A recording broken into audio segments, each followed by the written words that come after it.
The Isaiah Factor Uncensored starts right now. And welcome to The Factor Uncensored. This holiday weekend is going to be a damn nightmare for travelers.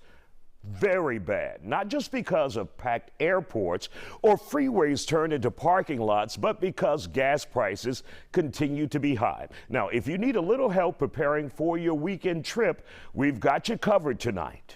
First up, debit and credit card users are forced to pay a painful price at the pump. Some gas stations are now putting a $175 hold, a hold charge on those accounts, even if you wanted to just throw 20 bucks into your tank. Tonight, we're learning why you need to have a higher bank account or credit card balance to fill up. So explain to us what's going on with Visa and MasterCard, and I think American Express as well. Absolutely. The reality of raising interest rates can impact people's credit scores, their access to credit, and their ability to purchase items. We're encouraged to use the credit card function over the debit function, not only because of the balance hold placed on debit cards, but also because of points and added security through the credit mechanism. But with this new change, the reality is that people with limited balances are going to see larger potential holds on their cards. So if you only have $150 in the bank, you may not be able to get gas the same way that you might not be able to check into a hotel or other experiences you might have had when someone tries to place a larger than expected hold on your mechanism of credit. And so now we're hearing possibly that hold could be as high as $175, right, to get gas. Well, when we've seen gas prices even $7 per gallon, then we know that that's a pretty realistic amount. It's $70 to fill up a Camry in some places. So it's not unexpected, but it is going to create additional hardship for lower income individuals. So I would assume the way around that for the person who may not have that high bank balance of at least $175 on their credit card or on their debit card, they would either have to go in and pay cash or get the exact amount using their debit card, right?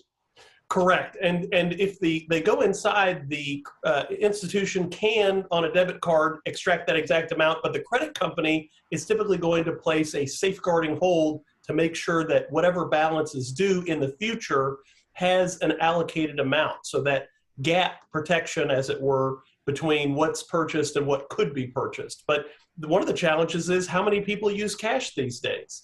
And so you don't know the exact amount that you need to fill up your car.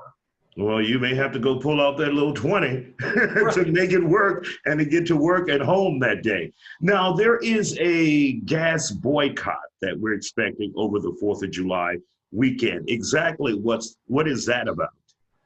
There are a number of entities that are attempting to influence the price of gas by boycotting fuel stations and not traveling as far or finding other ways to limit their consumption of gas over the weekend, with the hope that that will push oil companies to drop the prices at the pump.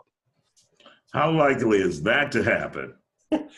Very unlikely, because there are a lot of flaws in that logic. First of all, the successful boycotts we've seen over the years have involved large communities and alternatives. So if you want to go boycott Tommy Hilfiger for alleged statements that he made back in the day, you can still go over to FUBU and buy other items, or Adidas or some other retail manufacturer. The problem is we have limited refinery capacity, and we've got limited oil production and limited oil reservoirs. So understanding that this production capacity is already in limited sourcing capacity, there aren't many places you can go. Where else are you going to go?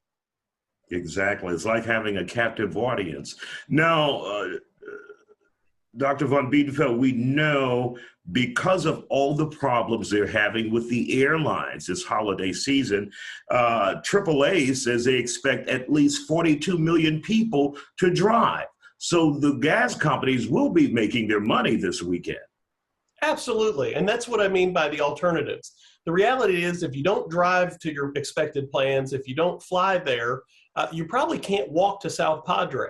I don't know about you, I'm not Johnny Appleseed. So that's a hike. And within that, it also doesn't hurt the people who are producing it. The refining capacity is lowered because of expected changes in climatological and carbon capture policies of the Biden administration or subsequent administration. So they've already been shutting down plants that purify the gasoline, so we've already constricted the supply without diminishing the demand as much now that people are tired of being inside after COVID. People are ready to get out there. People are having companies ask them to return to work.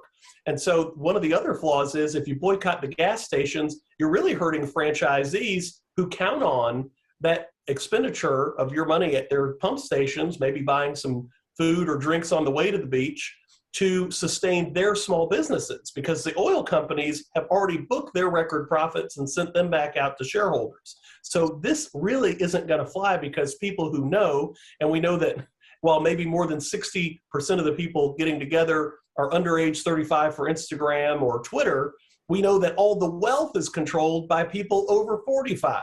Mm-hmm. So the little pennies that they're not giving to the oil companies aren't dealing with.